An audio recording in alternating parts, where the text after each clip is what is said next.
morning, good afternoon, good evening, and good nights, wherever you may be. And welcome back to the HCW channel, and welcome back to another edition of HCW Show Squared, the show with the usual format or formula of the defunct HCW Show podcast, and it's back to the power of, you guessed it, 2. I am your host, as always, for these, Dan, DP, as we all say among the award shows nowadays, DpuizY. Yeah. And I'm of course joined by someone who's been away for a little bit. It's been a couple of shows since they've been here, but they're back and in full swinging motion. Is that the word? I don't know. Full swinging motion. It's Mr. Impact Craig. Craig, how you doing? You know me, it's that M.I.C. Craig, aka Mr. Impact. Yeah, it's been a minute. The festive period has been an interesting one. And I've only watched one wrestling show this period. It's been NXT today. Yeah. So too much. Yeah, that's fair. It's strange because this whole week, has not been very festive. Like in the wrestling world, I mean, like there's been little bits here and there, but like compared to years ago, like it's not much. No. I mean, I remember Raw was on Christmas Day a few years ago. Mm-hmm. Like, it's crazy. Dynamite was on Christmas Day this week. I don't know, don't watch. Wow. You come on the NXT podcast and you spew your anti-AEW propaganda.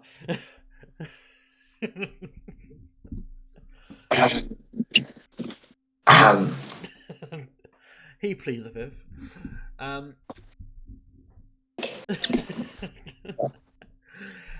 But no, of course, warm your cockles, sit down by the fire, and let us regale you in the story that was NXT Christmas Eve. And it was literally the night before Christmas. It literally was the night before Christmas. We are in Lowell, Massachusetts, at a Coliseum. I forgot what it's called. The something venue. But it's pre-taped, everyone, so do not worry. They're not actually there working.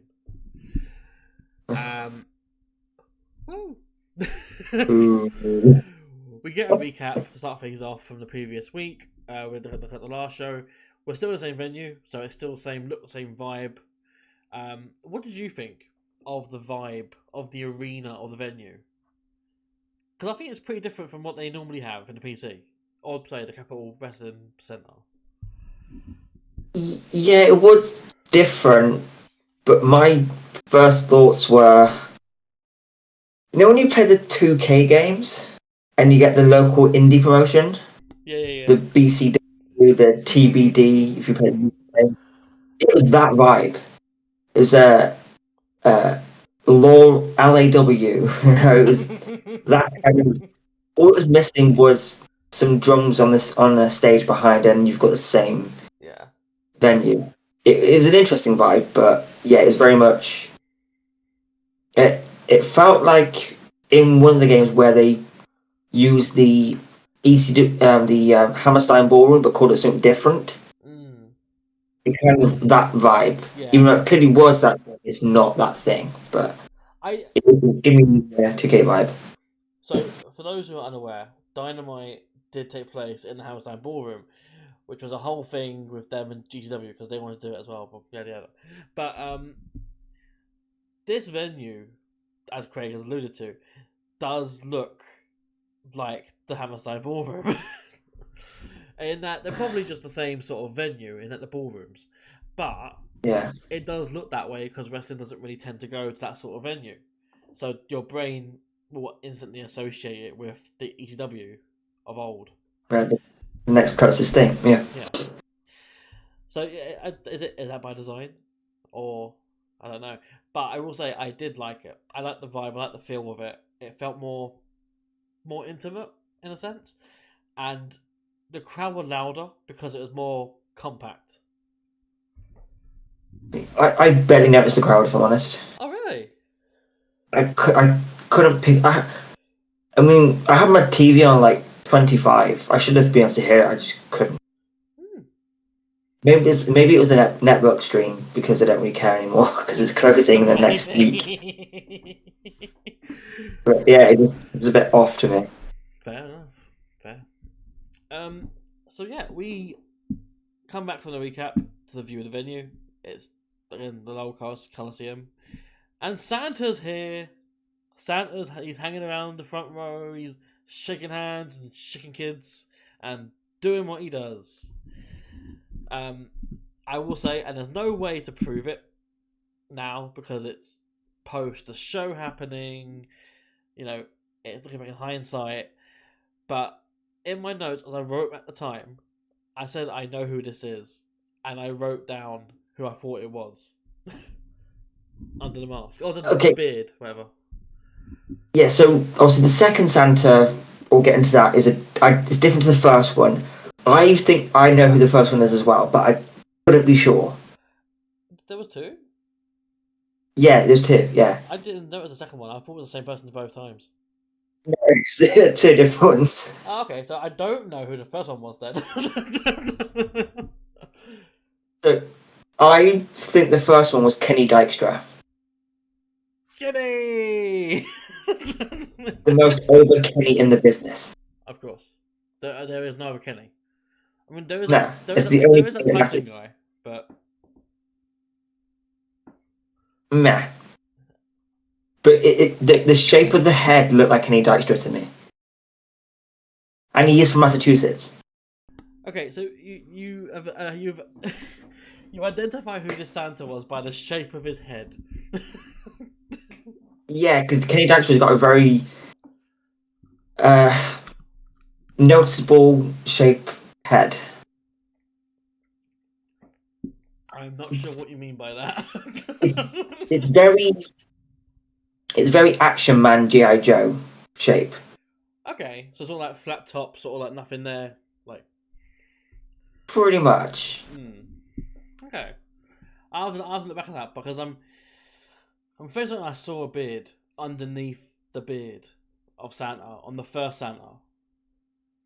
The second time, definitely, because they fucked up. But yeah, no, it's two different Santas. Okay, fair. I don't know how accurate that is or anything, but fair enough. It was more so when we'll get into it, but when Carter and Chance were in the on the balcony, and Santa stood next to them. Yeah. It looked like Kenny Dykstra to me. Yeah. I just assumed that was the same one going in the venue.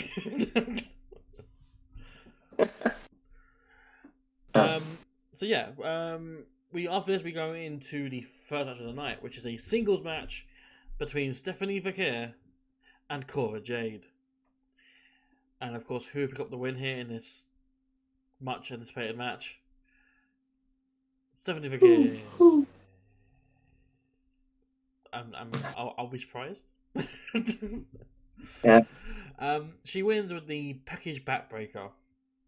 I rate it 3 stars, and that's probably the best I can give this. Vaquer is great, and always at the top of her game. I've got no issues with Vaquer in this match.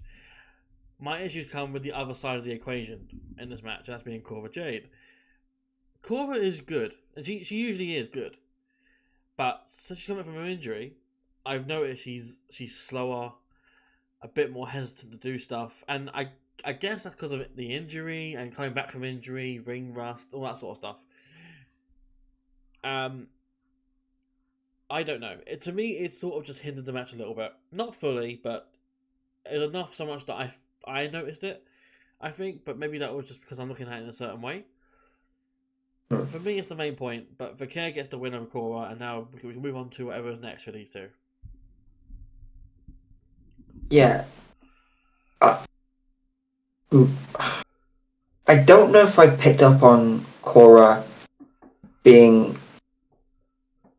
I wouldn't necessarily say hesitant. Certainly more paced out. I mean, I think Cora's had about 5 matches since she's been back, Yeah. and most of them have been tag matches. I mean, maybe I didn't see enough of Cora Jade before she got hurt, but I'm not sure. Foot match was great though, given the timing again, which obviously is an issue with NXT. It is because it's an issue with WWE in general. They have too many people and not enough time, so they tend to struggle with featuring everyone with the right amount of time. I thought Stephanie looked great. I want to see more and more of her every week. She's definitely, I said before, out of the 3 people they've signed, Stephanie Vaquer is the one to watch for me. She's definitely the next star, even though it's going to be Julia arguably. But the small package backbreaker, what a move! It's so simple when you look at it, but it just looks really painful. Yeah, it does. And It's like, do you remember when Kevin Owens came over to WWE and he started doing the powerbomb, and we were like, do the package power driver, and then he started doing the package power driver, and he didn't do it. He did a package side slam thing. Like, that is the same sort of move, but just a backbreaker, and I really like it because Kevin Owens has sort of felt incomplete. It was like, oh, whereas Vaquer's is like, It's like, it has a lot more impact to it, and I really like it. Yeah, it looks brutal, and I'm here for it. Absolutely. But yeah, beyond that, nothing major stood out in the match itself, because timings was just an issue, but when I was watching it, I thought Cora Jade's going to hit a level in NXT, and it's probably not going to be above the North American title. That's a shame. It is, absolutely. Before her injury, the first one, I would have said that she was on track to being a world champion, or at least in that level. Yep. Nowadays, I can't really see it. I mean, obviously, I'll let her work off whatever issue she has at the moment. And hopefully she might go up from there. I don't know, but I don't know. Hopefully, for sure. So yeah, after this we get a post-match thing when Kalani Jordan just comes in and starts whacking Cora with a kendo stick. Like, I mean, going ham on the kendo stick. So much so that Stephanie is supposed to come back and pull Kalani away, and it looked like Stephanie was like little sister in Kalani. Like, so I lifted her from behind, like.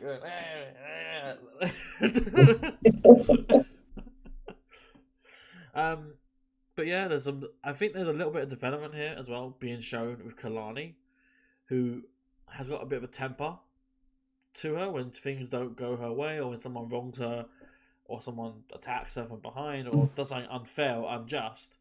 That brings out a more darker side to Kalani. And we will get more into that. What were your thoughts, by the way, on the post-match thingy? Interesting.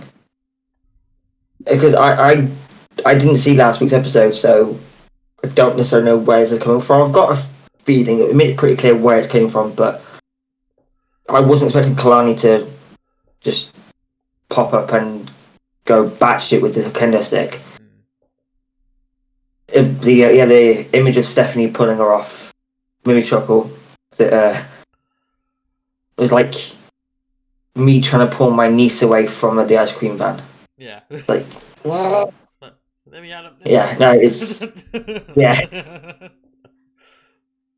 yeah, it's interesting because it's arguably the most character we've seen from Kalani. Yeah, yeah. So Yeah, I was trying to beat around the bush with that a little bit, but that is what I was getting at.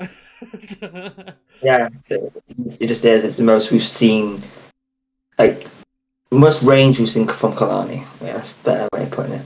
Yeah, yeah. So yeah, after this, we get a vignette with the D'Angelo family. And the first thing I've got here written down is, how long have they been called the D'Angelo family? I am almost certain it was just the family. I've been calling them the D'Angelo family for quite some time. It's weird because I saw it on the screen. It was like the D'Angelo family, and I was like, that does not look right. I was like, obviously it makes sense because he's D'Angelo, it's his family. Yeah. But it's just in my head, I was like, I've always called him the family, so it's, and it always resonated because it's like an old Brick-Rest faction as well called the family. Yeah. And it sort of resonated with me in that way. And it was just like, oh no, it's actually the D'Angelo family now. I was like, okay. Maybe it's another Mandela effect. Yeah, it might be that. Honestly. So they talk about the upcoming Fatal 4-Way tag match. Luca is thankful for the opportunities that he's been given and for the tag title opportunity here. Stax then goes on a tangent about a time in his childhood where he saw Santa at his family home, when actually he was getting robbed by Santa, and then Stax's mother came out of nowhere and started bashing his face in with a broom, and then it was someone that they knew who was robbing him, and then Rizzo refers to Stax's mother as the same. It was. Well, Why did no one stop him? like his mother. It was great. So Loved every second of that. They all honour the match for his mother, and they're like, "We're gonna beat you like his mother." Like his mother. Like his mother. Here for all of that. After this, we are joined backstage with the intellectual savior. It's Lexus King. I thought you were giving Sandow. I know. That's why I didn't say I'm like, what? That's why I didn't say other masses. I was literally like, hold on, intellectual save. That's Sandow. I know. It is the intellectual savior, Lexus King. He's working out or preparing when he's approached by Mr. William Regal. What could Regal want? Regal wants to be in Lexus's corner. He's seen Lexus's improvements and is pleased with what he's been seeing. Lexus then says he's honoured, and of course Regal can be in his corner. Then Regal asks, "Will he do it? Will you do it?" To Lexus. Lexus says, "Of course I will. I'll become the next NXT Heritage Cup champion." And he walks off. Now the question is, of course, that's not what Regal was asking. As he pulls out a set of fucking shining brass knuckles. Yeah. Proper shiny. Yeah. And that's always a little OCD thing. I know it's a Regal as well. Like he always made sure to keep those shining as bright as possible. even during his GM days at NXT, like they were always on display in his office. Well, he did grow up in Blackpool, so he had to keep the brass knuckles ready. Of course, because that's a very common thing over there in Blackpool. Yeah. People in Blackpool always carrying brass knuckles with them. Yeah, that's not concerning at all. Don't go to the North Pier. Otherwise, you'll get what's coming to you. Yeah. But yeah, speaking Anyway, of from the pleasure ground. Oh god, yeah. Speaking of Lexus, though, it's his match up next. So, it is the second match of the night. It is the Heritage Cup rules match for the NXT Heritage Cup Championship. Can we please stop calling it a championship? Or at least make it a title belt and then call it that. Like, it makes my brain itch. I hate it so much. So, in this match we have Lexis King, who is accompanied by Mr. William Regal, taking on the champion, Charlie Dempsey, who is accompanied by the leader of the Rank QCC, Ren Sinclair. Thank you. So, as always, the rules, I'll put the rules on the screen. I can't remember on the top of my head, but they'll be on screen. It's like so do like there's 6 rounds, all 3 minutes. You get 30-second breaks, that sort of thing. First to 2 wins. A DQ ends the match immediately. That sort of stuff. Oh, and no top rope moves. I think it's one of them as well. I think you can't do top rope moves. I think just British rules. Maybe I'm big enough. Maybe. Yeah, just British rules. No running, no jump, no diving. Yeah, no to the outside either. Like, and no heavy petting. yes. Unless you want to, of course, because wrestling is gay. Lettuce needs a 5 count to win. Charlie needs a 1. Yeah. So yeah. As usual, I'll go through the rounds and just explain how each round ended. With these matches, because you can't just talk about the match because it's like separate segments. Pretty quickly. What happens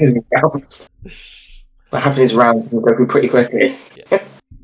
So round 1 ends after basically a showcase of technical ability from both of them, and I did note here it's great to see Lexis improving a bunch since the first match that he and Charlie had, and it's good seeing him actually improve in this way because before Lexis was kind of a lost cause, and he's actually improving in the ring, and you can see it happening. Sorry. Round 2 ends with no winner again, so it's still 0-0 at this point. But again, there's a change of styles. It was less technical and more scrappy or grapply, which ultimately showed a bit more of a desperate side to Charlie, who's still trying to get that first point, so he hasn't got to expend all that energy and can play defense. So 0-0. Round 3 doesn't exist. I don't know if you saw it. No. Unless you were there, it never happened. Yeah, it was an ad break basically. A replay shows that Lexis got a bit of an upper hand. Maybe, I don't know. It shows like 1 segment from the round 3, and that's it. So yeah, 0-0. And round 4 is where the match is decided. What? Your winner and new Heritage Cup champion is Lexis King, following a DQ, which of course ends the match as outlined in the rules. So basically, what happens is William Regal tries to give Lexis the brass knuckles, which Lexis doesn't want to do because he's not that guy. He's not his father, basically. So Regal just socks Lexis in the face and knocks him out, which at the same time causes the brass knucks that were in Lexis' hand to go flying across the ring. And the next bit is what I'm confused by. Charlie Dempsey sees these and picks them up, and of course with Lexis out, the referee turns around and is like, "Hey, wait, you? Why hold those for? Why is he out?" And he calls for the bell, and it's a DQ. How could that have been possible? I'm pretty sure the ref was looking at Charlie the entire time. Yes. Like, oh. In the split second that the referee turned his back, Charlie picked up the brass knucks, knocked down Lexis.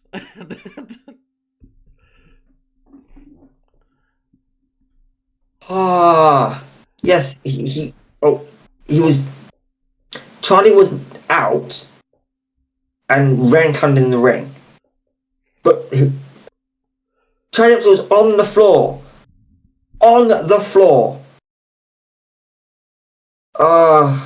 Referees, man. Like, use your brains, people. I mean, the referee for Yeah. a reason.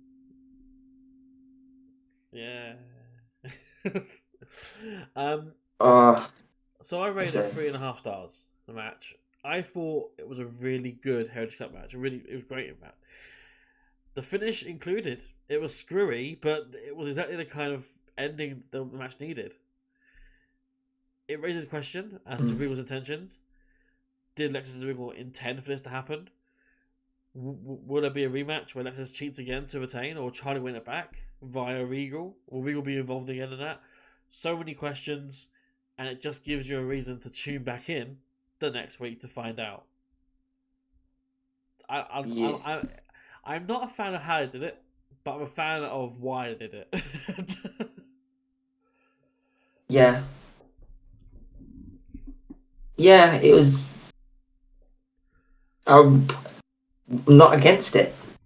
I thought it's a good way to have Charlie lose it, but still have a question up in the air about how he lost it. Or you can also bring in Regal with Dempsey, like you can have their interaction again, because when Charlie won the cup in the first place, Regal came out saying he could be keeping an eye on him, and then he does this. Did Regal mean to do that? Like, was he supposed to do that? It throws up a lot of questions, and I'm good with it. One thing I did notice I was kind of happy about is that because there's no space, Lexus didn't come out on his chair. Yeah, I noticed that. Like, yeah, keep doing that. Keep it up. Yeah, but yeah, why did Ren come in the ring? Like, no need to do that at all. You know the rules. Charlie's gonna be pissed off. So do I. Yeah. It was very well done. And I'm not against. I'm actually starting to like Letters King, which is what I've been wanting since he came. I've been wanting this. Give me a reason to get behind him. I think out of the four of us who are on this regularly, like, I think Nikki's the only one now who's not on board the Lex Express. And I know that's someone else's thing, but the Lex Express. The Lex Express. Oh, with Sabrina Carpenter.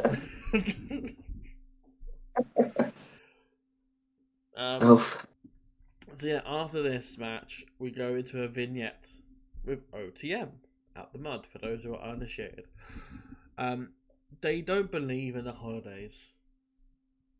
That's real. They're gonna keep it real, and they say that we don't like our families, and we can't wait to leave them, or for them to leave the house. They're locked in for real, and the 4-way is about to be real. They're real. Real. Really real. They just keep saying real a lot. Yeah. Basically it. Yeah. Alright, cool. Not that into it, but alright. Yeah. It's a shame that they're going to be the next tag champions. Alright. After this, backstage with Kalani Jordan, and she's pissed off at Stephanie Vaquer for getting involved in her business. When in comes Lola Vice to try and defuse the situation, to no avail.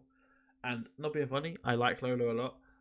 She's not the person to bring in to try and defuse something. Nah. Like, just the way she speaks naturally, it sounds confrontational. Yeah. 100%. Also, everything Kalani said was spot on. Like, you can't tell her to do something that you don't do. Yeah, exactly. It's It was. I know. It was fine for Lola to get involved in Jada Parker's business. You know, it was fine Yeah. for Vaquer to get involved in our business. It was, but it's not fine for Clyde to do it. I know wrestling is very much do as I say, not as I do. Yeah. But Just yeah, heed if your Kalani wants, advice. You know, like. yeah, just it's literally only one that's going to sorted out anyway by fighting. So just let them fight. Yeah. Or they have a dedicated town hall segment where they just air their issues and their grievances out. Or maybe a kendo stick on a pole match. Alright, been through so. Fire, Russo. Calm down, bro. Don't get that. So yeah, Kalani is pissed off at both of them now. She's getting a little bit unsteady. And at this point, I wrote a note that I regret writing, but the more I think about it, the more I can see it happening. We may have found Sean Spears' woman in regards to the female he wants to recruit. Okay. I know he's been going after Izzy Dame or Gigi Dolan or Tatum Paxley, but it's very typical WWE booking to have you focus on one thing and then do something else. And Whose house? Kalani showing this to me, she's a little lost, like a lamb who needs a shepherd. I mean, definitely see where it goes, but I can see it. It'd be interesting because, like I said, they focus so much on other people that if they swerve and goes for someone else, whose house? Spears' house.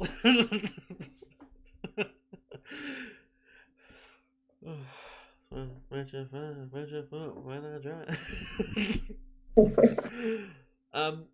So yeah, after this we get a tag team match featuring some of the women that I mentioned earlier. It's a tag team match. It's the Unholy Union from Raw, Alba Fire and Isla Dawn, taking on Fatal Influence, Jessie Jane and Jasmine Nix, accompanied by Fallon Henley. And of course, the Unholy Union would pick up the win following their tag team finisher, which I don't know what it's called, but it's a mixture of a gory bomb and a downward spiral.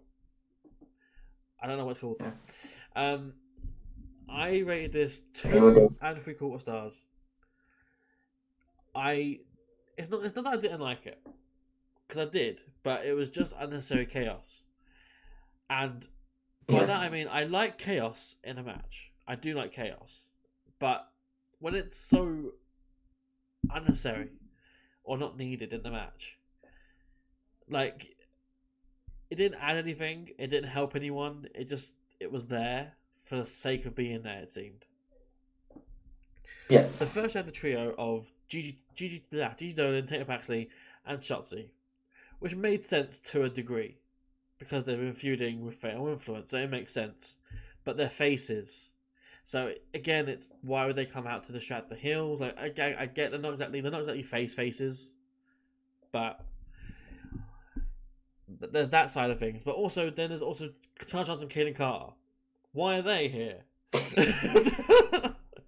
Yeah, Double Santa.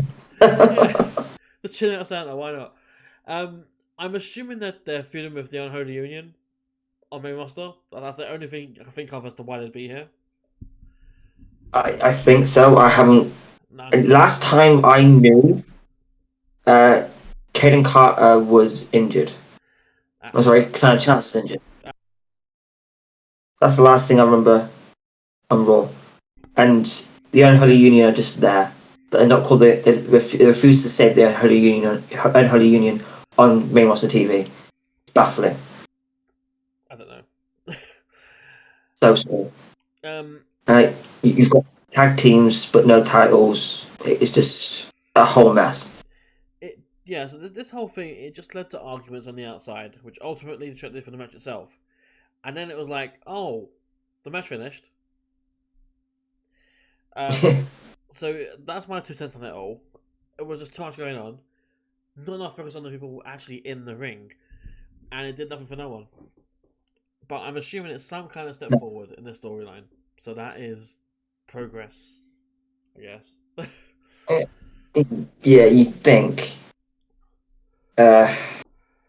Yeah, didn't know Fire and Dawn were there, so that was okay. Don't know why. I mean, I think Vic Joseph called Chance and Carter the most successful women's tag team to come from NXT. Although I'd argue it's Fire and Dawn. Yeah, I don't. I But want to say I don't think they were teaming on NXT. Fire and Dawn. they were NXT Women's Tag Champions. I'm wrong.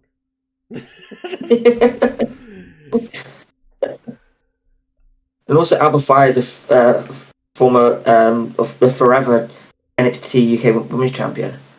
I know they came from NXT. It's just I don't recall them being tag champions.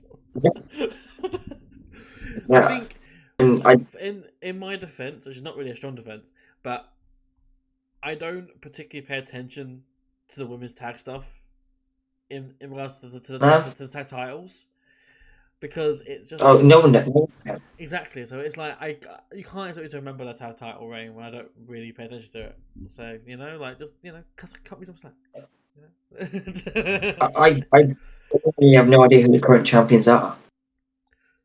I have no idea. Oh God, who are the current champions? Oh no, isn't there like Raw and SmackDown ones now? Don't know. It better not be as confusing as all hell. Isn't it? Or wasn't it Bianca and Jade? I think it might be Bianca and Naomi. Oh, because Jade got injured, didn't she? Yeah. I think it's Bianca and Naomi. It's so confusing. Like they literally made those titles to stop Bayley and Sasha Banks from complaining, and now they don't care about them. Well, they would left. and it took forever to put them on the only established tag team in that division in the Iconics. Like it was just a whole love the Iconics, but I call them inspiration now. But inspiration, yeah. No, as far as this match goes, it's just all right. Obviously, had the interference from as I like to call them the Gothic Powerpuff Girls. Yeah, I see it. It was like all right, but like I said, they're supposed to be the good guys. I understand why Gigi would, but it's a bit confusing. And then it seems like they're teasing some friction inside Fatal Influence. Mm-hmm. Like they haven't been together that long. You can't what are you going to do if you break these three up? Well, what's Fallon going to do? Fatal Influence has always been a little cagey in that. Yeah. Ever since Fallon won the North American title, it's been a little bit like, oh, shut up about having a title. Jeez, man. Like, I don't know if you've seen it on NXT. Like, every time Fallon mentions a title when she's in the same room as Jay-Z, she's like... Yeah, I've seen that a few times. Yeah. It's just... This was just a mess. No idea what's happening with most of these people. Like, when did Shotzi come in? That was either last week or the week before. She came back to help. She helped Gigi and Tatum in a tag match. Like they won the tag match and then they got attacked by a Fatal Influence, and then out comes Shotzi to make the save. I think. And is this the first week that Chance and Carter have been on TV? On NXT, yes. Okay. They were just here. So they said, yeah, the crowd are all right. Hey, Cool. yeah, okay. Because I still get confused of which was which. Like, is Caden Carter Casey Catanzaro? No. That's Yeah. our chance. Caden is the one with the long hair and the hairband. Always posting TikToks with Damian Priest. Yeah, that's her. Yeah, that's Caden. Okay. That's bad. That's it. That's the only way I know who she is. It's not the best, no, but at least you know who it is, rather than being like, "Oh, I don't know who it is." Yeah. Yeah. So that one recruit who's always posting TikToks with Finley. No idea who she is, but she just posts. She just fit Finley on the TikToks all the time. I've not seen it at all. Weird. He doesn't want to do it. He does it. I see, Weird. the crew of like main roster women who do it, like Yeah. Bianca, Oh, yeah. Naomi, Nia Jax, Tiffany Stratton, Michin, yeah. Michin, yeah. So Shayna Baszler doesn't like this. Shayna doesn't like this. I'm staying out of this, which is in the TikTok. Oh, it's me. So yeah, Shayna doesn't want to be here. it's a little sidebar there about TikTok, but we go backstage now with Tavian Heights and Miles Bourne of the NQCC.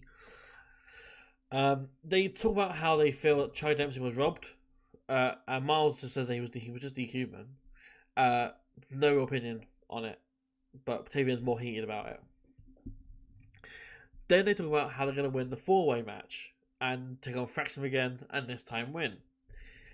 Tavian makes some sort of reference about how it's going to be like opening gifts at Christmas, or spending time at Christmas, or like really enjoying Christmas. And he asked Miles about the Christmas, and then Miles was like, "Huh?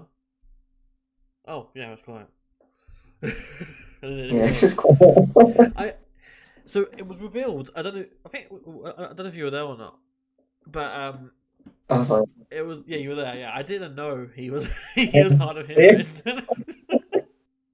You can hear it more now. I take it. Yeah. You notice it more now. Yeah. I just assumed he wasn't paying attention. Yeah. It's more noticeable now you've been told. It's always easy what you know, isn't it? Yeah. I legitimately had no idea about it. I was like, oh, okay, it's just a character, I guess. Like... Yeah. Just goes off in the days. Yeah. I don't blame him. It's a very wild, wacky world out there. Yeah, just. Oh, yeah. Anyway. We're still backstage now. We're joined with Zarya. Bully Ray. Zarya. And how about the appearance, the out of nowhere of, tell us who it was. And Sol Ruka. They connect over losing to Last Legend and Jakara Jackson last week. In comes Izzy Dame to mock the pair of them. When in comes Sean Spears and co. to talk to Izzy, but Izzy wants nothing to do with him. I can't help but feel it's a little distraction from what they're actually doing. Yeah. Like Sean has no interest in anyone here. He don't want Gigi. He don't want Tatum or Shotzi or Izzy. He wants Kalani. I mean, maybe it's Peyton Royce. She's wrestling again. Yeah, maybe. We'll see though. We will see. After this, we go on to a singles match. It is the 4th match of the night, and it is the match in the story that never ends. It's Dion Lennox, Craig's best friend, against Ashante, the Adonis. And Ashante wins following a roll-up counter roll-up pin. Okay. I rate 2 and 3/4 stars. Again, I can't help but fault this match. It's not necessarily on the match this time round, but the storyline attached to it. So Nikki Alliance comes out to help Ashante. I guess because now he's had a falling out with Carmen again, that he's now her man, or fair game. I don't know. Anyways, her presence helped Ashante to some extent, I guess. But that's about it. And now I'm just stuck in this moment in my mind where it's like it's now dragging again. The storyline is now dragging again. It was red flags in the beginning. It became stagnant. We introduced Dion and Brindley to the mix. Then it got a little interesting, as they could be doing something potentially. And now we're here in the section that drags, because for some reason they wanted to bring in Nikita to this, and nothing against Nikita. It's just the storyline needs to have a resolution. Just end the storyline. Have Carmen and Ashante get together, or not together, or does Ashante go with Nikita? Just end it. Like, have Carmen and Nikita in a Ashante on a pole match. Like, I don't. In Shark Cage. Yeah. Like, at this rate, I don't care. Just end it.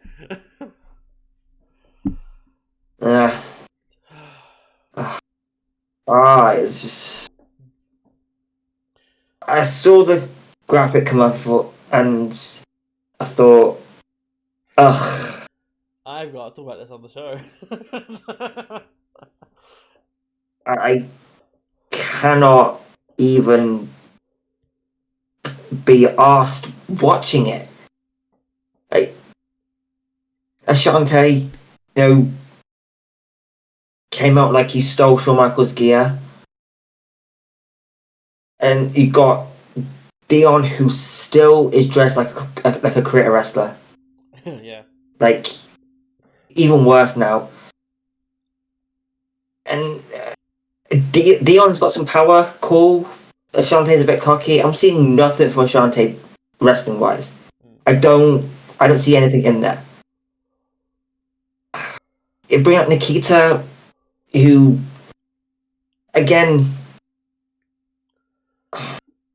honestly, I think the only person involved in the storyline that has any kind of ability and charisma is Colin Petrovich.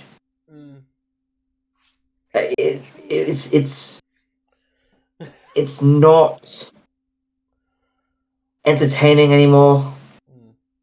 Like, Ashante got a few boos, but I think they were trying to amp it up a little bit. It wasn't that. He didn't get that much heat.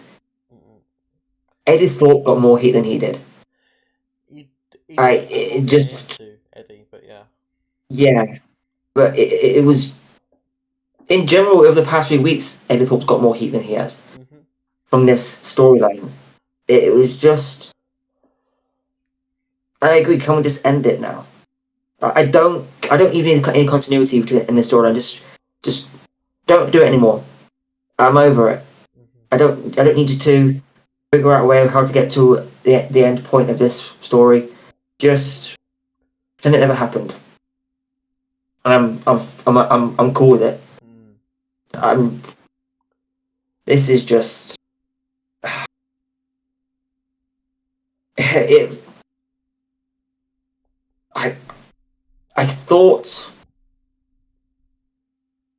I was thinking Hogan and Savage over Elizabeth. But like, I thought, is that what it's trying to do here? Because it's not working. I would say it's almost a perfect copy of it, because that storyline is the worst storyline from that era. Making eyes at Carmen. Yeah. Like, I'm not obviously I'm not into the whole Middle Eastern shit going on right now,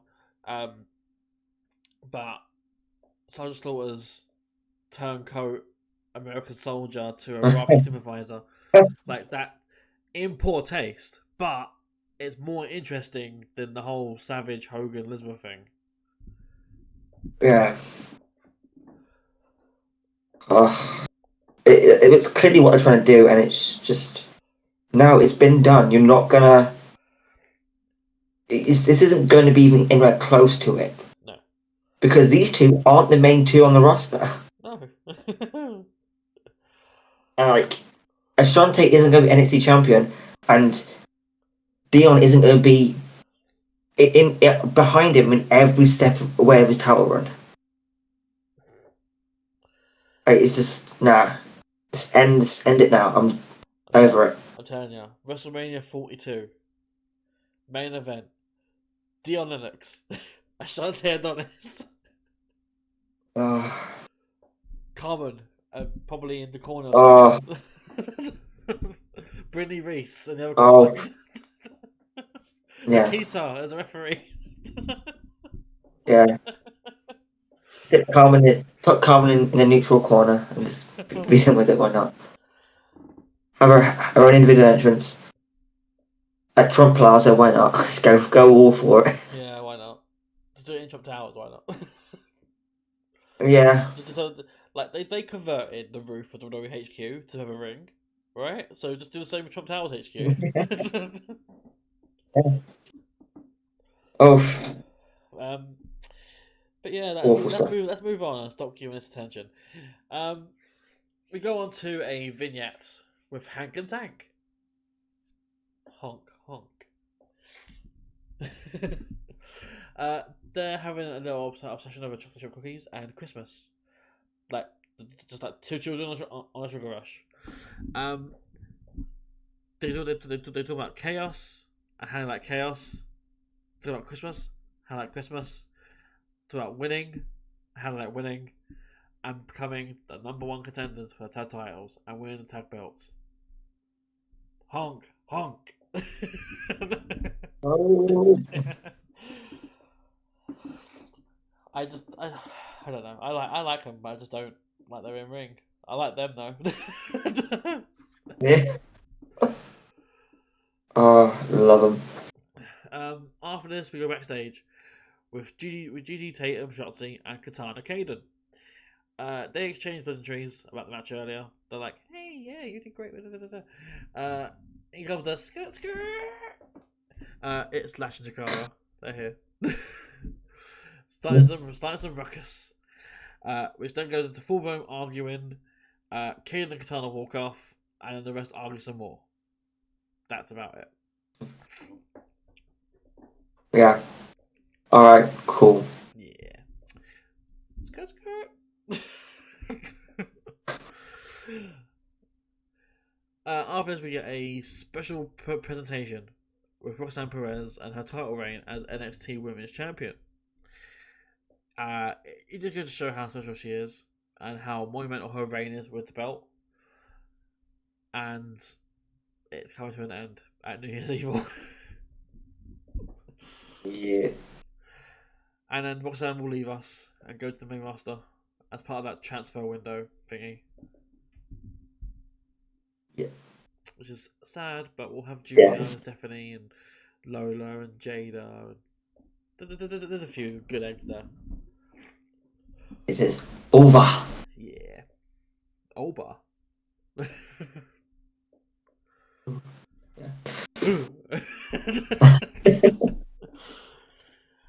So yeah, after that presentation, we get an interview with Lexis King. Not a lot is actually answered here. He talks about his first title. He could have cheated, but he didn't cheat, and he's in an emotional state and can't answer any questions. I'm not gonna lie, I like this. He just completely avoided the question. Yeah, very well done. Yeah, this is what we wanted from Lexis as well. Like, this is not. We don't want him going like, "Oh, I don't like EDM music." Oh, Eddie Thorpe, fuck you, man. Dad rock.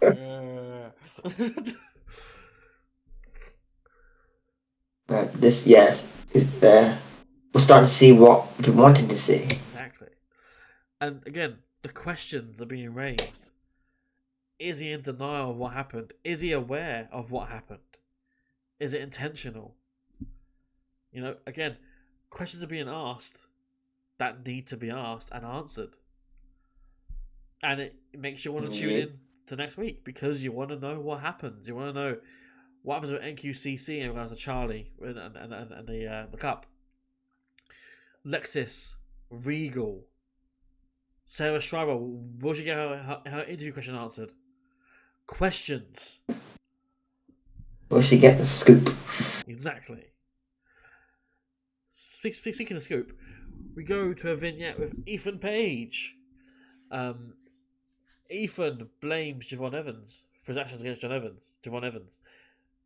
In which case it's just Javon screwed Javon. He was sick of hearing Javon go on about how good his year was, about how he mixed it up with X-Pac and Randy Orton, yada yada. He thanks Javon for helping him find his smile by taking Javon's. I like this. I like this a lot. Yeah. Obviously, the biggest question when Page lost the title and lost the rematch, what they're going to do? And I think they've handled it very well. Yeah, and I think we've got our answer too. In regards to what he's going to do. Because become one of the biggest heels in pro wrestling. I don't think he goes to Raw or SmackDown now. After seeing this one vignette. No. I think he's in NXT for a bit longer. And I think he has a feud with Javon first. And then maybe goes after the North American title. Properly this time. Like rather than being rather than getting like a pity shot from Tony. Like he gets an actual shot because he's an evil fucker. Yeah, egomaniac. Yeah. I'm all for it. Let's go. Speaking of let's go to the main event. It is the 5th and final match of the night. It is a Fatal 4-Way Christmas Chaos Tag Team match to determine the number one contenders for the NXT Tag Team Championships. We have Luca Crucifino and Stax of the D'Angelo family. We have the NQCC, Tavian Heights and Miles Bourne. We have OTM, Lucian Price and Bronco Nima. And we have Hank and Tank, which is of course Hank Walker and Tank Ledger. Honk. Now, of course, in this absolutely stacked tag team match full of Christmas and full of chaos and full of presents and candy canes and stuff like that, who would come out on top? Would it be the family? Would it be NQCC? Would it be Hank and Tank? No, it would be OTM, who come out with the win with an assisted Alabama Slam on Stax. I rated it 3 1/4 stars. I'm quite happy with this one. Typically, there's some kind of corny Christmas stipulation on these sort of things, and ultimately is a mediocre match that doesn't really add anything or serve anything or anyone. This one was fun. It had a purpose. It did exactly what it said on the tin. And overall, this is the correct kind of chaos that a match like this would require. And as we know now, OTM are the winners, and they're going to be the next challengers for Fraxium, probably at New Year's Evil. And I think they're the ones to do it. I think they'll beat Fraxium. But we'll see. It will. Oh, it'll be. Oh shit. Yeah, I was significantly Christmas chaosed in this match. Yeah, I really enjoyed this. Yeah. You get some kind of bad pun Christmas match. The Miracle on 34th Street fight. Like, it's always around that kind of thing. Yeah, it's just really awful puns, but it wasn't just some great stuff going on, but it was also very entertaining. When you had Stax and Luca throwing baubles at Hank and Tank from behind the table, that was what a moment! Oh my goodness, it was just fantastic. And then you had Stax going through the table and getting milk and cookies falling on him, and had Santa. It's corny. It's so corny, but it's so good at the same time.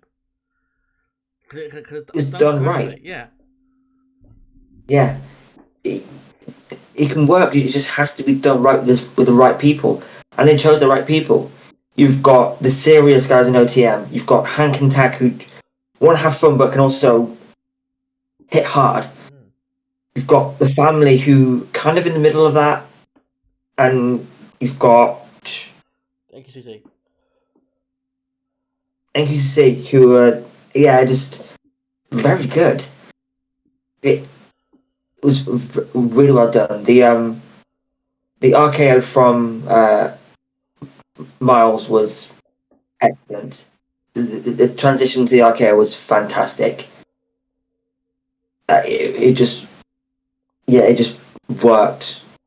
Tavion, huge fan of Tavion Heights. He's so good. Interference from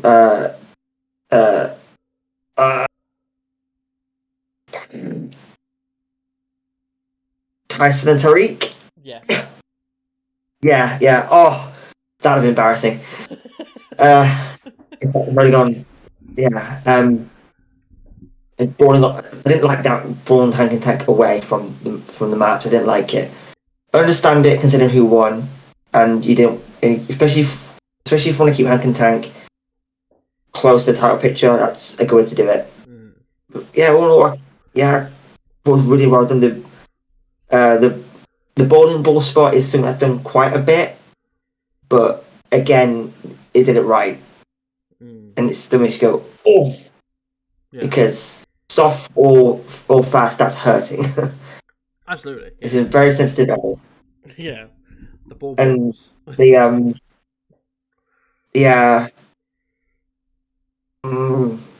Tony handed Stacks and Luca the crowbars, but wrapped in candy cane things. The massive candy cane around Hank and Tank in the trolley with the Christmas tree. Just great stuff. Yeah, so many stages really enjoyed in one it. match, and it was done perfect. It was done amazingly. Yeah. Speaking of though, Tony D'Angelo, there's a moment towards the end of the match which ultimately costs the family. As we see Rizzo and Tony, like sort of around the ring corner by the announce table, and Santa's there too. He's just chilling out with commentary. Suddenly, Santa attacks Tony and hits him with a move that's very similar to the Redeemer. Just point out there. And then, of course, it's revealed that Santa all this time was Ridge Holland. Santa, you bastard! You ruined Christmas. Do you know what's really silly? Even though he hit the Redeemer, I still didn't know who it was. I couldn't. I forgot about Ridge. Forgot about Ridge. I forgot about it. Even when the fake beard came off and he saw his real beard, I still didn't know who it was. I saw the beard, I thought, I know that beard. It's a new signee. Who is that? Because I still think it was Kenny Dykstra. I was like, Kenny hasn't got a beard. And he's not as bulky as that.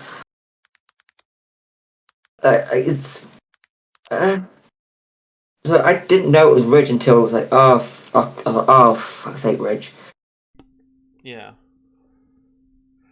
I think it's something for Tony to do. You know. Yeah. I don't know if it's New Year's Evil kind of match, but at least it's an easy retain for him. I would like a bit more build to a match for that, but yeah, you just got a week to build this match. Yeah, and it's pre-taped already, so yeah. Let's see what they do on it. Yeah, I wouldn't put it on New Year's Evil personally. If I was them. No, that's the match for next week if you ask me. Yeah. So yeah, after this, that is the end of the matches, but we're not done just yet because it's time for a talk from the men's NXT champion, Trick Williams. Yay! He comes out and he's cut off. Whoa! But over Femi. Yeah! Thank you, over.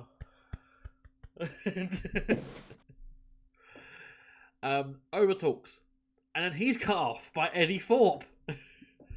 Eddie, have you got a death wish? And then we go into the whole thing. Eddie wants to clarify what happened last week. He didn't get pinned. He didn't lose. Which is fair enough, because at no point did Ava say it's a draw.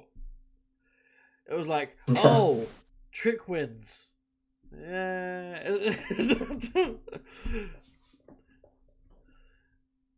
It's a draw, right? So champ retains by default from a draw. But no one said it was a draw. So... No, never called it, but yeah. Sure. Anyway, Eddie's told to shut up by Oba. And then Trick... No, Trick says to shut up, sorry, not Oba. Trick then says he thinks the idea of him and Eddie being on the same level is crazy. I thought it was a little out of character for Trick. Yeah. Very heelish thing to say. Yeah. Oba pipes in and says that his reign as champion is up in 2 weeks. Eddie says that Oba's match will have to wait. Oba's like, wait? I don't understand the meaning. he has issues with this, basically. And Oba's actually offended by Eddie, because Eddie put his honor, like his the attack, the injury, on his people, on the match against Trick, on his people, and he didn't win. And then he lied about it as well. And then Trick pipes in saying he's done talking about the past, done talking about the future. He wants to talk about the present, the here and now. And he has issues with both men. So he proposes a triple threat. Oba does not want this because he thinks Trick's looking for an easy way out to pin Eddie, and that would count as him winning. And then out comes Ava to make the match official. Then we get a brawl. Oba lays out Trick, and he tries to power of Eddie, but Eddie escapes. Oba holds the men's NXT champion up high to end the show. Yeah. I mean, this match at New Year's Evil is just a match to decide who pins Eddie Thorpe. No. Eddie wins. Eddie.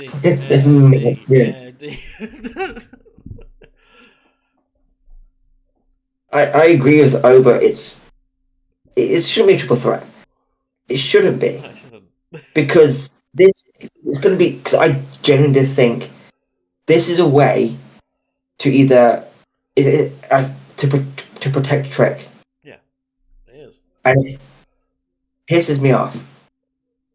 Because Trick doesn't need protecting. No, he doesn't. Not at all. He really does. There's no reason to protect Trick. He's the good guy. Right?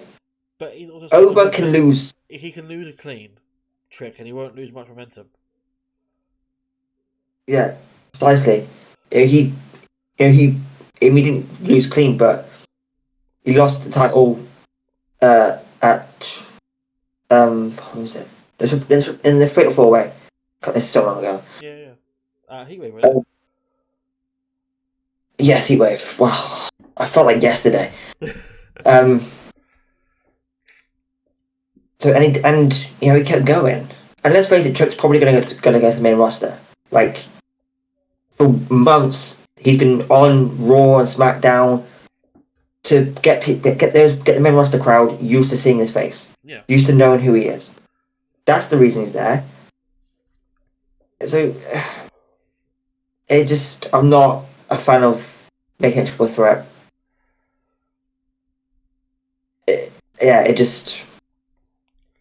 Also, why is Ava agreeing to it?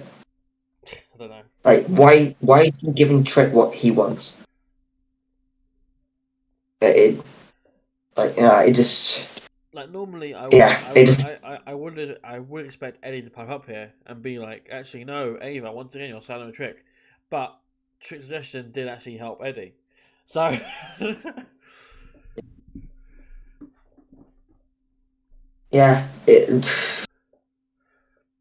All right, cool. Let's see what happens, but I'm not looking forward to it now. I'm looking forward to it because I want Eddie to win. The games he's been playing have been excellent. Yeah, like attacking himself, so good. Yeah. I'm all in on that. Yeah. You know, Eddie. Obviously, he's not winning the title, but one can hope. No, I just think I think the way we're going with this is over pins Eddie, and then in a similar way to Carmelo Hayes, Trick will go to the main roster, and then come back to do stand and deliver with Over in a 1-on-1, and then that'll be it for Trick on NXT. And then send him up to the main roster. Yeah. Yeah. Because I think didn't Carmelo do that as well. Like he went to the main roster first, and then came back to do the feud with Trick. NXT stand and deliver. Yeah. Got drafted and came back. Yeah. So I think the same thing with Trick personally. So I know before I said I think Trick wins. I am not on that boat anymore. And I'm grateful that we're gonna have a new champion, and that champion's gonna be the Lord and Savior himself, over me. Oh, it's been a team. Over. It will be over. And Trick's title reign will be over. Yes. But yeah, that ended NXT. Overall, it was a decent, I guess, Christmas show. These shows aren't the best in general, and it's just building to the PLA. Yeah. Decent. I like the Christmas stuff. The Christmas Chaos match, probably my favorite match tonight. That's But fair. For me, it's the Heritage Cup rules because I just love that rule set. I love that sort of affair. I like those. yeah, it's fair. Very good. But it's weird because I'm officially saying that Lexus King had my favorite match of the night. Going back to what, 4 months ago? Yeah. Oh, How times have changed, I guess. But of course, that does not bring an end to this show. So while NXT the review of NXT is over, next week, NXT have got their year-end awards. So I thought, bit of fun. Like we don't predict who wins, but we just sort of put forward our own winners for the categories that NXT have set out. So there's 6 on the list. We have male, female, tag team, moment, match, and best PLE or show. And these all relate to NXT and within NXT. So like male superstar, you can't say Cody Rhodes. You know, like because he's not part of NXT. But you can say Roman Reigns. No. So yeah. We also have this off of you, Craig. Who is your winner for male superstar of the year? If it helps, I can tell you the nominations. yeah, go for the nominations, but I've got an idea. Oh, I thought I could. Wait a minute. It's frozen on my screen. Okay.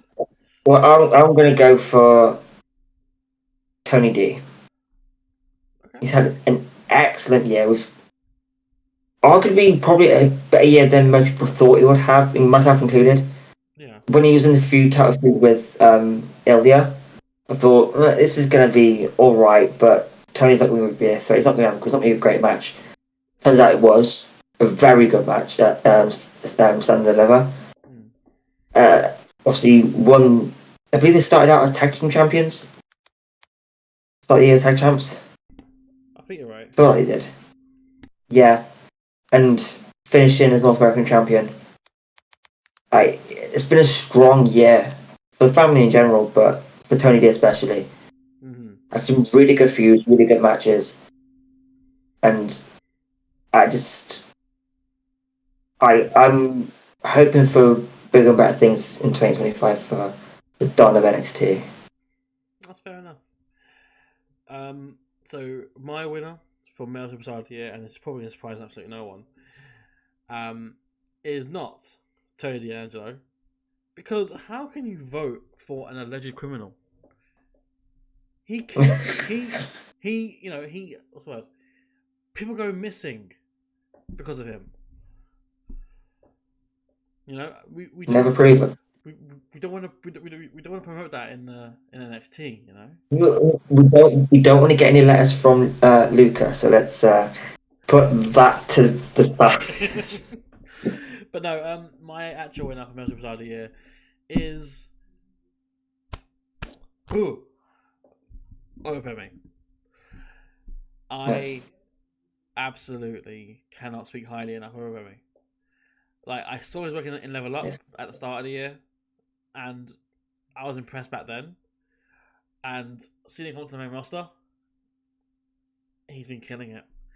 And I know he's not been on the roster, so to speak, for the year, but the fact that he's been around for how many months it's been, and he's made that much of an impression, like, he's a big man, and he had a dominating North American title reign. Like, domination. 80% of his time was... Like, easily, well, not easily, but contested best match on the of any PLE he was champion on. Like, it's been insane since 2024, and for me, Overeem takes it, and there's no real clear second for me. It's Overeem because he's the one who's impressed me most.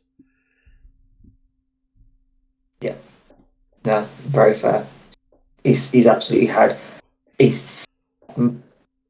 what a year. 8% of his time on NXT roster has been as champion. Mm-hmm. He's smashed and won the Iron Survivor. Yeah. Absolutely smashed it. Even though he didn't, I was way into it. Whatever. To also clarify as well, I didn't go for Tony because I do like Tony, but I will say towards the starter part, like the earlier part of the year, like maybe the first half, I'd say, I wasn't a fan of his, and his in-ring work didn't really impress me too much. I know he did pick up an injury somewhere as well, but I don't know. There was just a part of me I didn't really like his in-ring work that much. But now I've seen him do more solo stuff more regularly. I've seen more of what he can do and what he's capable of doing. It's just, like I said, Oba is head and shoulders above everyone else for me. He's had such a good year. So we will move on to female superstar of the year, and I will start with this one. Of course, there's been you can argue NXT has the best women's division in wrestling, full stop. It definitely has the most diverse and the most, what's the word? Like, filled roster. Like, from experienced vets to breakout rookies to academy people. Like, there are so many women in this roster. And to pick one out is a hard task when we try and consider everyone in this roster, but one stands out because of the year that they've had. While others have had a strong last few months or strong last half year, this one has been strong the entire year. And that person is, of course, current champion, Roxanne Perez. I can't see... I am a huge advocate for Lola Vice, but I could not put an argument that puts her above Roxanne Perez. Like, Roxanne has absolutely killed it this year. Her title reign as well, coming in, taking it from Lyra Valkyria. Like, great stuff. And transitioning as well with her Goody Two Shoes to evil character as well has been a little questionable at first, but she's settled into it now. And honestly, she is probably one of my top 5 wrestlers at the moment. Yeah. 5%. Yeah. I agree. It can only be Roxanne. Like I said, from start to finish, she's had arguably one of the best years of a wrestler this year. In terms of winning the title, in terms of people she's faced for the title, and changing character, like completely changing it up. Yeah, her promos aren't necessarily the best, but when you're that good and are 23 years old, it is insane. So it has to be Roxanne Perez. That is valid. I don't really know anyone who you could consider for it. In all honesty, There isn't anyone. There just isn't. yeah. It's Roxanne's year. And if it helps, I have managed to pull up the actual nominations for WWE side of things. So male, they had, of course, Trick Williams. They had Ovemi. They had Tony D'Angelo. And they also had Ethan Page. Not enough time so far for Ethan Page. For female, they had Roxanne Perez. They had Lola Vice. They had Jada Parker. And also Kalani Jordan. Jada, if Jada had won something this year, I think it would have gone Jada. I think Jada has come into her own, but only like in the later half of the year. Yeah. When she faced Roxanne at No Mercy, that was... Yeah, that was all like not the start, but that was like the culmination of, oh shit, she's... Yeah. Yeah. Yeah, she's here, and this is where she's going to be. Yeah. It's just, yeah, I think, like already, no one's really had the year that Roxanne's had.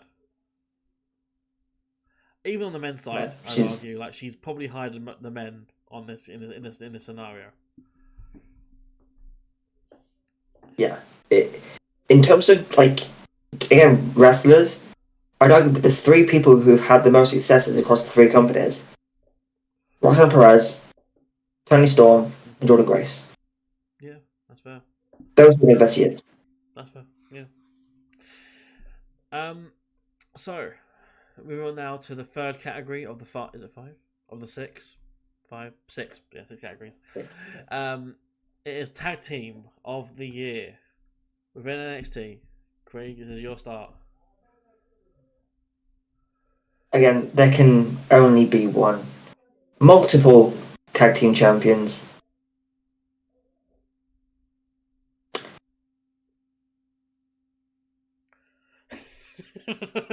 There's going to be Fraxia. Of course, it's Fraxia. Could you imagine? Can you imagine if I say Good Brothers? The Good Brothers. They were only on like 3 or 4 shows. Can you imagine if I said Good Brothers? Now, of course, it's Fraxia. Of course, it's Fraxia. Like, not a single bad match. All of them bangers. Lost the titles, won the titles. Obviously, they've had the fractured Fraxium thing. I think they're past that now. Like, I mean, it still sounds like a pretty gnarly injury. Yeah. it was. I mean, just look at again the people they faced in their reigns, losing the titles for a week. It just. It's been a great story between them, and they've had bangers with every single tag team they've faced, and haven't shied away from any competitions. Like, it is, I cannot fault them. It's been Fraxion's year as a tag team, 1,000%. Yeah, fair enough. And I don't think I disagree. Like, no one's had the year that Fraxion have had in that division. They've come and they've seen all comers. They lost titles, and they regained them in less than a month. I don't like they've had their whole fractured thing going on, and they're still winning matches. Like, both of them get banged up, and they still win matches. Yeah. So bangers as well. Bangers as well, exactly. I think they have best match of the night for me as well on Deadline. Them and NXT. Like it was. Oh no, sorry, no. Yeah. Actually, no. Women's Iron Survivor, then tag, but it was very close. But yeah, fucking hell. I don't see another team really. There's the nominations on here are Metaphor, as in Lash and Jakara. I don't get that personally. Chase U, as in the entirety of Chase U, and Hank and Tank. Honk honk. It's literally been a month. Hank and Tank. Like Hank and Tank have not been building for the year. Like they're not tag team of the year. Like Frozen Action have been killing it all year. Like, like I know Metaphor been around. They had Noam Dar at the start of the year. They had Ora Mensah, but Lash and Jakara have only just started doing their own stuff. Yeah. But I think it's like a couple of months. Like they're not really valid for this category. Chase U have got a claim to it, I suppose. But again, their stuff's more storyline.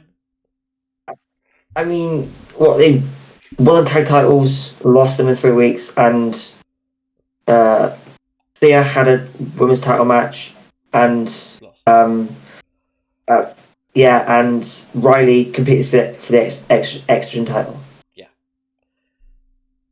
That's pretty much it. Yeah, I think Duke had a North American title match at some point as well, but yeah, of course. A banger as well, to be fair. So. Yeah, it's just they have individual successes, sure, or individual opportunities, but as a team, I wouldn't necessarily say they're in the same league as a Fraxium.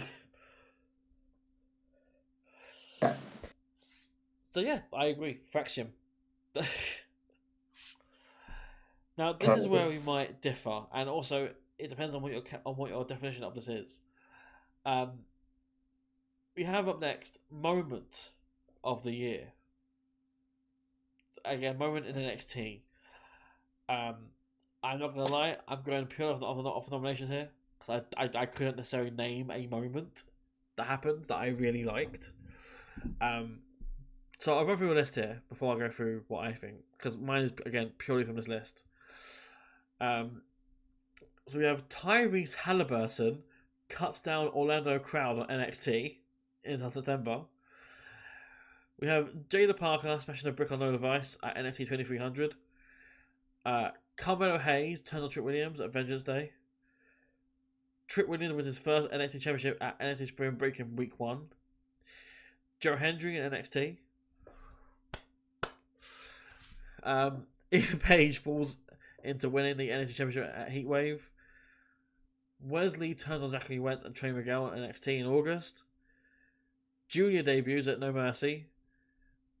NXT launches on the CW Network in Chicago. The 10-woman tag match at NXT 2300, main event in the show. And finally, Chase U Canada sales save Chase U from going bankrupt at Vengeance Day.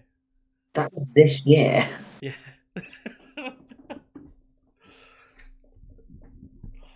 Oh, first time gone. Is your moment? Is your moment of the year any of those? Yeah. Okay. I think I'm gonna go for the NXT launch on CW Network. Honestly, from a business perspective, it's done them a lot of good, and from a review perspective, it's done a lot of good because it's not 2-hour shows. I just think them changing network has been a big thing for them, and it could have easily backfired on them, but the fact that it didn't, and it's worked out pretty well, and I'd argue it's their best look that they've had since Black and Yellow, Black and Gold, sorry. Yeah. Like, I'm all for it, and I'm sure as shit not gonna say Halliburton, or that NASCAR guy who came in one time.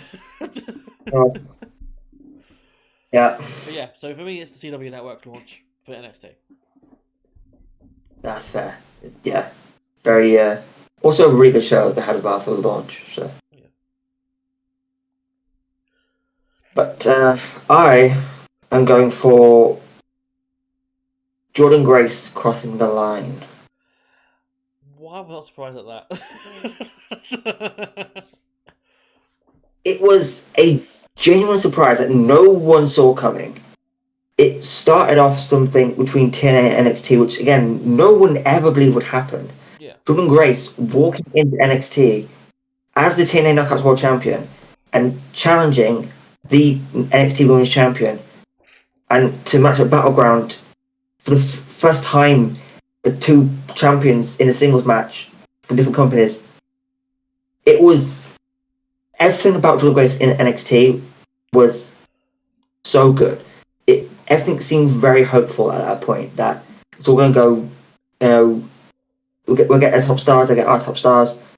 It will work out so well. Obviously, I mean, maybe that's maybe another video in itself of how the year of NXT has gone, but Jordan Grace walking into NXT was a huge moment, and resulted in one of the matches of the year against Stevie Turner against Roxanne. It was insane. It was all anyone was talking about for 2 weeks. Jordan Grace had showed up at NXT. It was you don't get surprises in wrestling anymore. You just don't. Yeah. There's always rumors of something happening in wrestling. There was nothing about it, and it paid off. Yeah. But who for? I've enjoyed it. I mean. Yeah, fair enough. I can't dispute that. I'm not surprised that the TNA guy went for the TNA event. I'm gonna go for it. Four. So, after this, we go into so this one you're starting. We have NXT match of the year.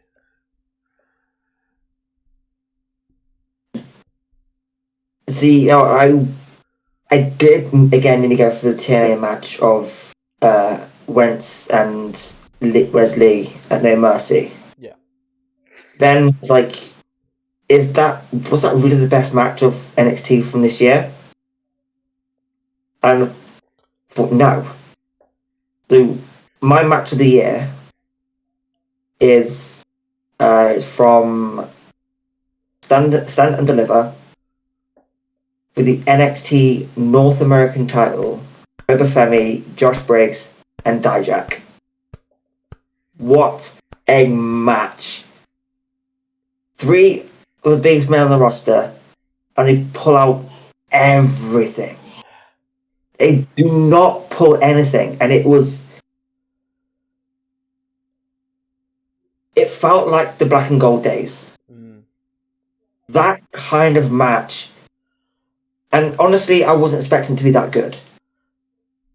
And for those two to do that, yeah, it was just insane. And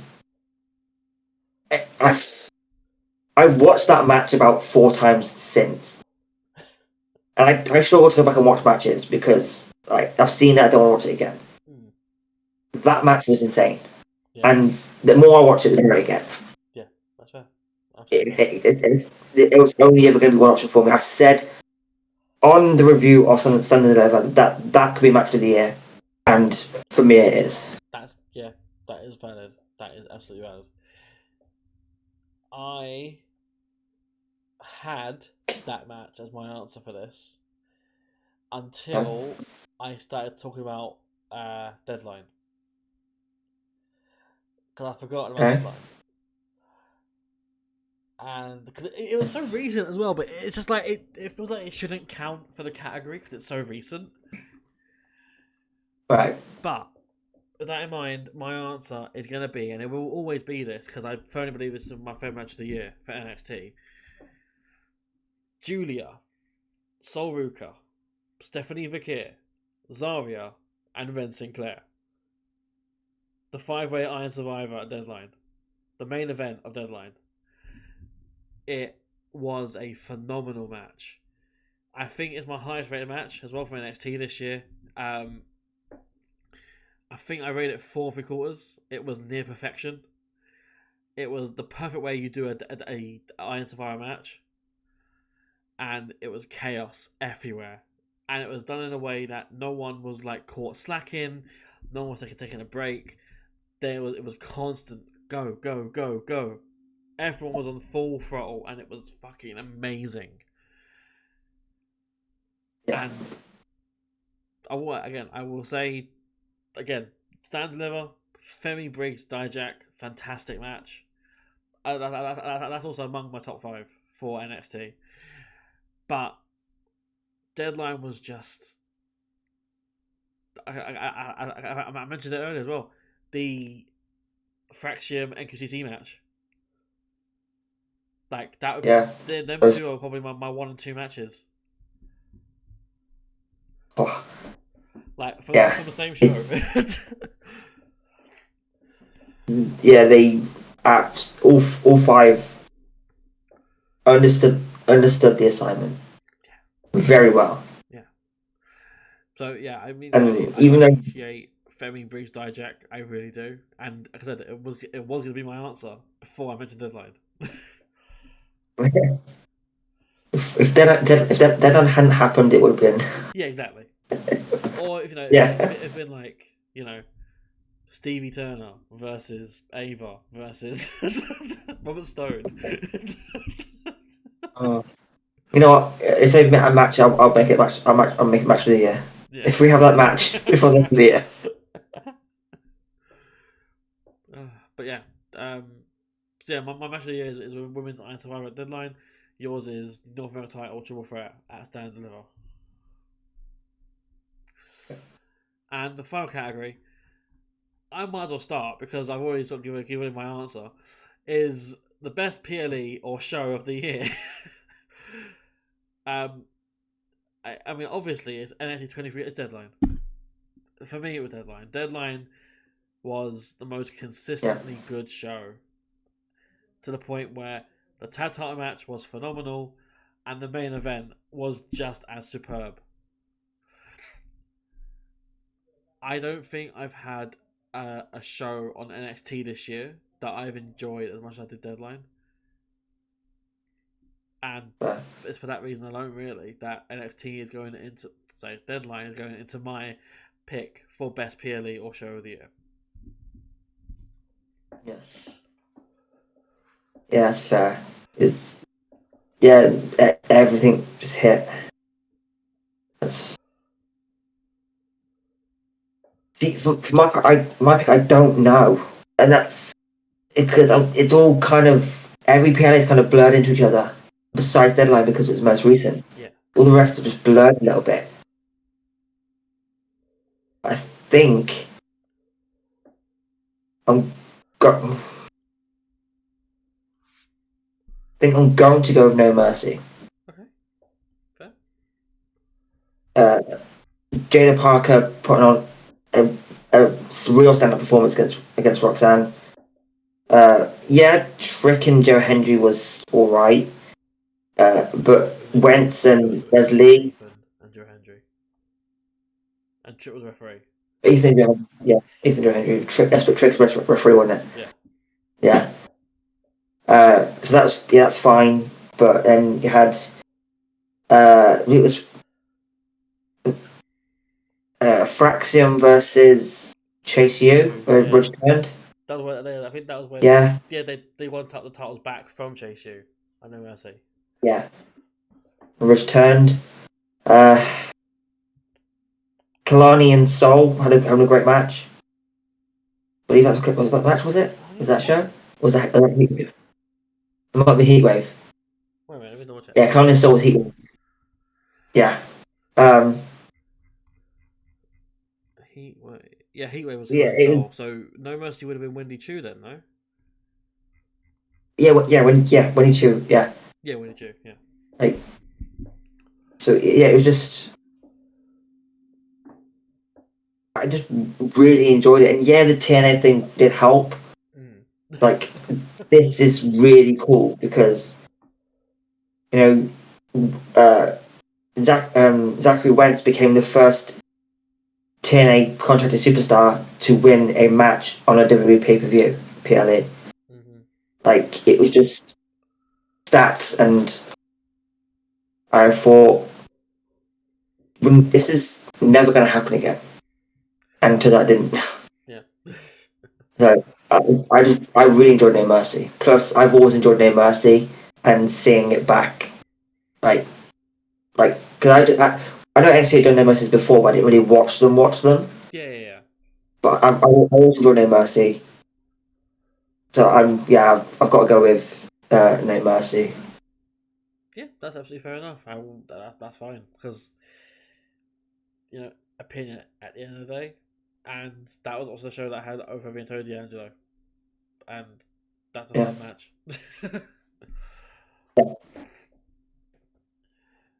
Yeah, No Mercy is not my strongest one, only because of the Ethan Henry match, pretty much. That's a little weak for me, but yeah, fair enough. No Mercy is great because of Roxanne and Jada, because of the tag title match. Like, there's a good number of matches there that are standout. So yeah, fair enough. So yeah, I will put on the screen our nominations, or I might forget to. I don't know yet, but if they're there, they're there. And with that in mind, that does bring an end to the show and to this episode. This has been episode 72 of the podcast. We are getting so close to superseding the original podcast number, which I believe was 82. And when that happens, I might even change the colour scheme back to the black banner on top. As a symbol of, like, this is now the longest running podcast show on this channel. But Mr. Impact Craig, where can people find you if they want to find you, if they want to check you out? If you're on TikTok, drop me a follow there.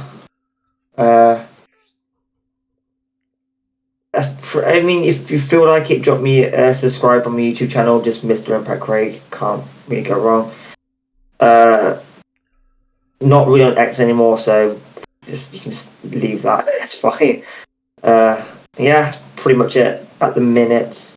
I'm making my way back onto social media, but it's just remembering that social media isn't a real place. It's a very important thing to remember. Yes. But besides that, I guess I shall see you in 2025.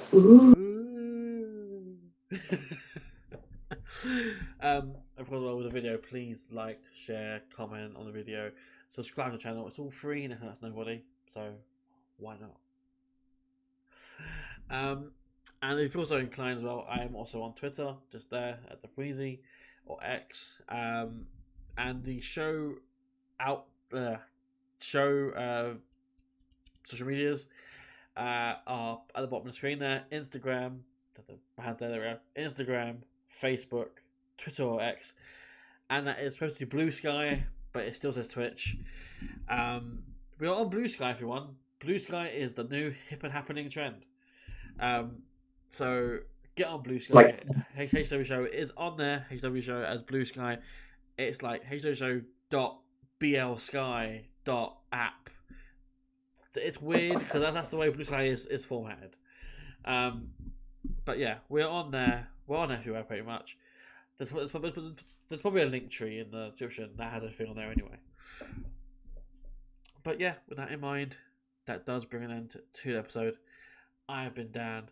This has been the wonderful Mr. Impact Craig. And we will bid you... No, actually, no, we will not bid you adieu. We will see you next year.